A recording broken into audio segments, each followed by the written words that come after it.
সদরঘাট লঞ্চঘাট। ঈদের আগের দিন হাজারো মানুষের হুড়োহুড়ি। সাবধান, বাচ্চাদের শক্ত করে ধরো। লঞ্চ ছাড়ার সময় হয়ে গেছে, সবাই হুড়োহুড়ি করে উঠছে। সাবধানে উঠো, বাচ্চাদের হাত ছাড়ো না। এত ভিড়, বাচ্চাদের নিয়ে উঠতে পারছি না। শক্ত করে ধরে রাখো।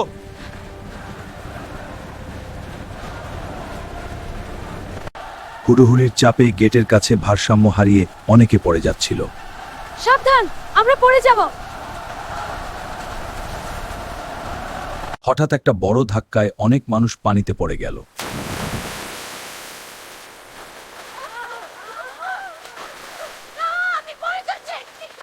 রুমি, আমাদের দোকান গেছে।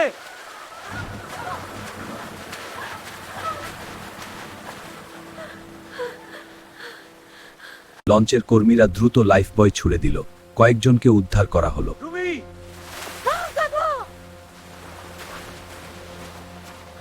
রুমি পানিতে পড়ে গিয়েছিলেন, তাকে অনেক চেষ্টা করে উদ্ধার করা হলো। বাচ্চারা। রুমিকে দ্রুত হাসপাতালে নিয়ে যাওয়া হলো। ডাক্তার, আমার স্ত্রীকে বাঁচান। দুঃখিত, আমরা আর কিছু করতে পারিনি।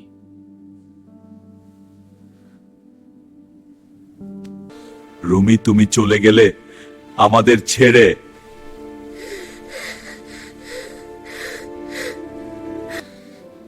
আম্মু কোথায় গেলে?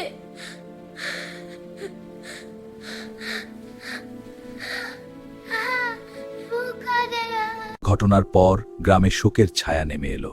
হুড়োহুড়ির জন্য এতগুলো জীবন চলে গেল।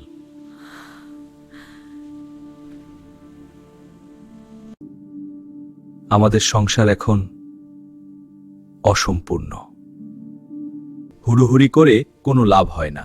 ধৈর্য ধরে সাবধানে চললে আল্লাহ রক্ষা করেন। যদি আমরা একটু ধৈর্য ধরতাম, হয়তো এমন হতো না। আজ থেকে লঞ্চ ঘাটে হুড়োহুড়ি করব না, ধৈর্য ধরে উঠব। আমরা এখন একসাথে থাকব, আল্লাহ আমাদের সাহায্য করবেন। হুড়োহুড়ি করে কোনো লাভ হয় না, ধৈর্য ধরে চললে আল্লাহ রক্ষা করেন। লঞ্চ ঘাটে হুড়োহুড়ি করে কোনো লাভ হয় না, ধৈর্য ধরে সাবধানে এবং আল্লাহর উপর ভরসা করে চললে আল্লাহ আমাদের রক্ষা করেন। আসুন আমরা সব সময় ধৈর্য ধরি। আমিন।